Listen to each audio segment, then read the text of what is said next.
How's it going, YouTubers? Cornwall here. Thank you for joining me for another video today. And today we've got part 2 of my Cornwall Clinic and looking at Hairy RZ's MR2. So here we have it on screen, and I've found a nice new lick of paint for him, and it's Mighty Mouse. I know he loves his cartooning, strange and wonderful liveries on that. So this is the Mighty Mouse livery, which you can download yourself. It's by Scooby1 Snacker. If you just type in Mighty in the description, and it'll bring up this wicked livery. It's a classic cartoon from my youth. I don't want to speak for Harry's, but there we go. So as promised in the previous video, I'm going to show you the build and chew that I've done for this compared to Harry's, and I'm also going to take it for a few laps around Catalonia as well to see if I can beat that time of 1 minute 23.066. So without further ado, let's get into it. There. We'll do the build and tune first, and then we'll take it for a few laps around first. So go to the upgrade shop, conversions. I've left this as stock, so we've got the stock engine in there, and we've got the stock drivetrain. I know Harry's doing the JDM series at the minute. We're coming up to the last race, so whether he wants to use that for this, I don't know. The car works well without upgrading any of the engines and things, so we're going to leave that as it is.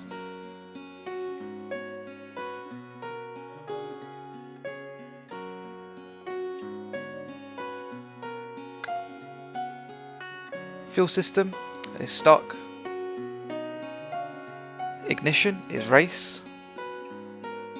Exhaust is race. Camshaft is street. Valves is stock. Displacement is race.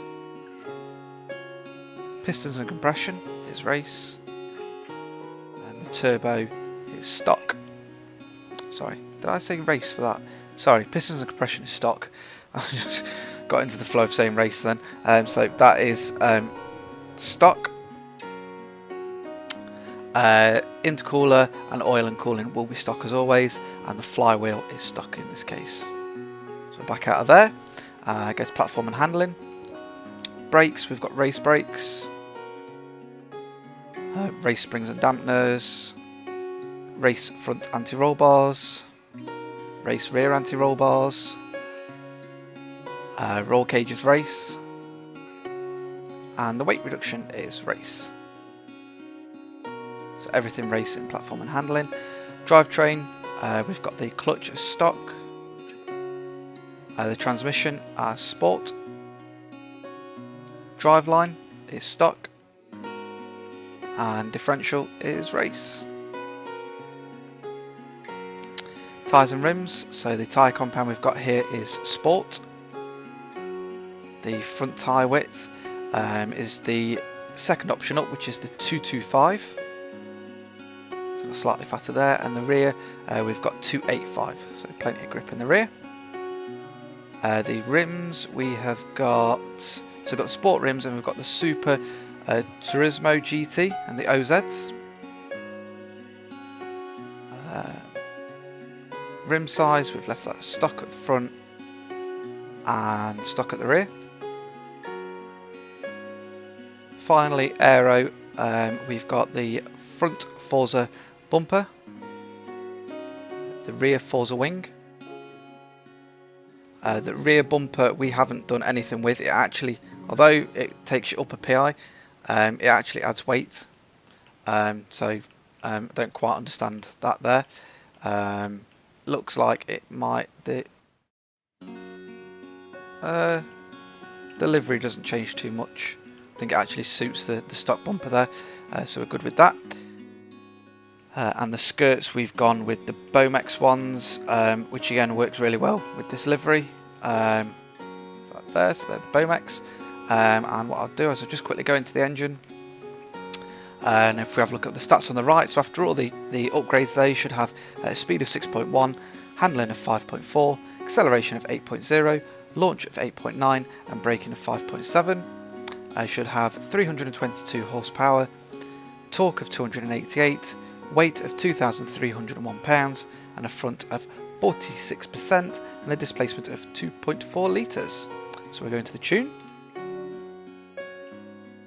So for the tyres, we've got 27 in the front and rear.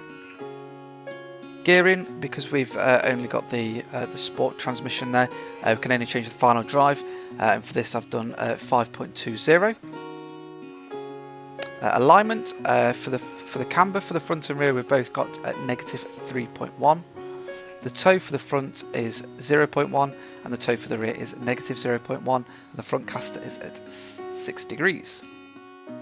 Anti-roll bars, for the front we've got 20.62, and the rear we've got 15.11. Springs, for the front we've got 421.8, and the rear we've got 318.7, and the ride height we've left that at 4 inches at the front and the rear. Dampening, for the front we've got 10.2, the rear we've got 9.6, and the bump stiffness, the front we've got 4.4, and the rear we've got 0.6. Aero, we've got full front aero at 100 pounds, and the rear we've got at 195. Braking, I've got 47%, and the balance and the pressure is 125, but feel free to alter any of this, especially brake pressure, for whatever works for you. And the differential, we've got 40% acceleration and 5% deceleration.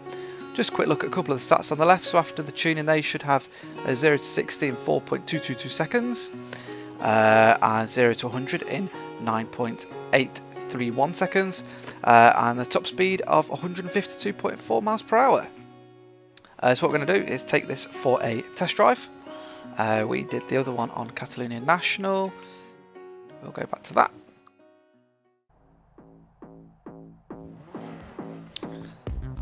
So here we are back at Catalonia National. I'm going to do probably about 5 or 6 laps around here, see if we can beat Harry's time, Harry's previous car time of 1 minute 23.066. So let's get these tyres warm and let's see what difference we have made. I've had a good response from the first part of this series. I've got a Cornet Super B to do for white, which is coming later this week, and then I've recently just had another request, forgive me I can't remember your name, for the Audi R8. So we've got a few coming, but if anybody else is having any problems with any tunes, want me to have a look at it, want to give me your tune to give a blast around, I'll upload that, you get full credit for that, and then I'll do my take on the same car but with my tune. Then feel free to post it below. There's several ways you can contact me.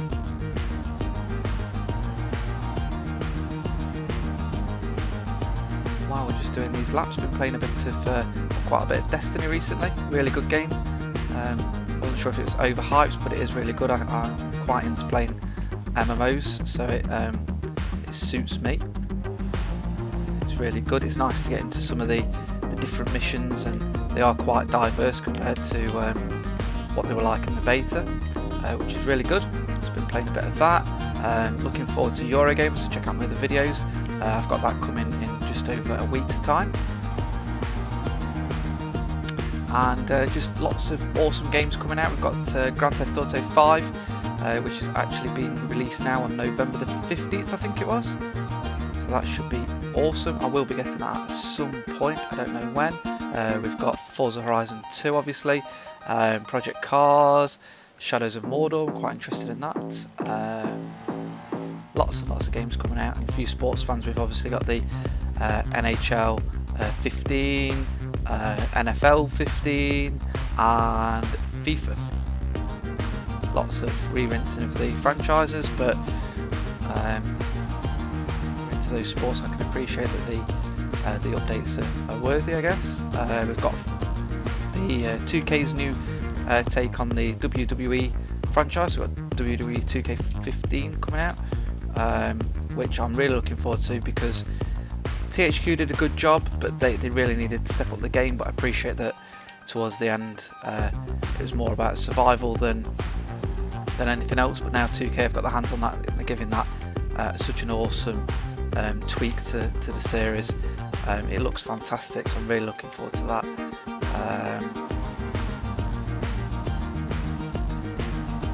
Completing the second flying lap, and we've got 1 minute 23. So I've just beaten by what's that? So many tenths of a second. So I'm sure I can do a bit better than that. I'm chatting to you guys, and I'm not fully concentrating on what I'm doing.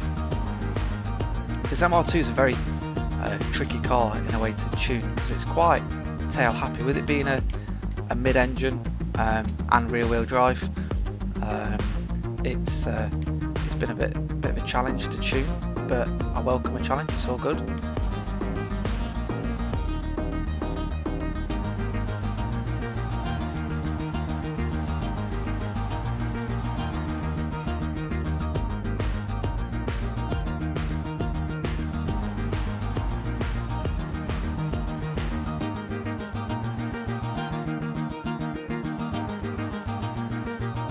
I've got a little fail video coming up soon as well. Last week in the JDM series we was at Bugatti. I ran wide on a corner and managed to do a pirouette on my hood, on my bonnet, which I was not overly impressed about, and I came second to last because of that. But also I managed to break my joypad. I might do a little video about this because I'm a little bit pissed off, in all honesty, that I've had to go out and buy a third joypad for my Xbox One, because the left thumbstick, so my day one controller has got an issue where the right thumbstick doesn't move, but when you're on games such as Destiny, Call of Duty and things, I randomly start looking up at the ceiling. It just tracks up. I've done updates, taken the battery out and all that stuff, and it's not made any difference. I did raise a ticket for it, and I was just a bit lazy and didn't get that sent back, but Microsoft are willing to look at that for me. And then in the middle of that, the same thing, which I think led to the accident, my left thumbstick broke, so it keeps pulling to the left, and I think it's something to do with it. The mechanism underneath that thumbstick is breaking, and because of my day one controller's just doing that other tracking thing, and the controller where my left thumbstick broke on it is completely redundant now. I had to go and buy another one, so I'm not impressed at the build quality of these controllers. I appreciate Microsoft look at them for free, but it would be nice for a bit of compensation or something. You know, you've already rinsed best part of £400 for the console and a game at launch. Buy another controller so you and your mate can have a go. Both controllers completely balls up, and all they'll say is, oh, we'll look at it for free and pay for all the shipping and that, which is great. You know, at least they're not trying to charge me to send it and get it fixed, but but it's annoying that it's like, okay, on one controller it's not too bad, on a second controller that's pretty crappy. I even said to the agent that I was getting Destiny, so I raised the ticket on the Sunday. Destiny released on the Tuesday. I said, oh, well, you know, how am I supposed to play the game? With the power of my imagination or something? There's only so much that connector can do. She said, can you borrow a controller off a mate? Well, what kind of a goddamn answer's that? Hey, I appreciate you only trying to do what you can do, love, but Jesus, give me a bit of compensation, give me some credit half towards a controller or something. But I might do a little Angry Man video about that, because just a video in general, it's not great. Good customer service that they're doing it all for free, but not great that, you know, it's I'm on my third controller in 12 months, or less than 12 months. I think they could do better, which is like now. But that's just my personal opinion. I don't know what you guys think. So we're just coming up to my last lap here. I've just completely screwed that one up, but we have beat Harry's time. My time with Harry's tune. So my fastest time there was a 1 minute 22.758. So about half a second quicker, almost. I'm sure I could get it to go a little bit quicker than that, but obviously I'm trying to talk to you guys and trying to keep it not boring. So I hope you really enjoyed this first customer, if you like, to the Cornwall Car Clinic. Say that 10 times fast. So I really hope you enjoy that. Don't forget to check out the livery by Scooby One Snacks, and I shall see you all on the next video and the next clinic, which is the Super B in D class. That's going to be interesting to see what we can do with that. There might not be an awful lot of upgrades we can do, but it should be fun. So don't forget to check out all the videos. I appreciate all the likes and subscribes, comments and all that you're leaving me. And don't forget, if you want to see your tune on here and see my take on it, and if you've got an issue, don't forget to drop it below. If you're unsure what to do, just say, how do I submit, and I'll send you a message back and let you know. If not, just bang it all in the comments. And until next time, I shall see you on the next video.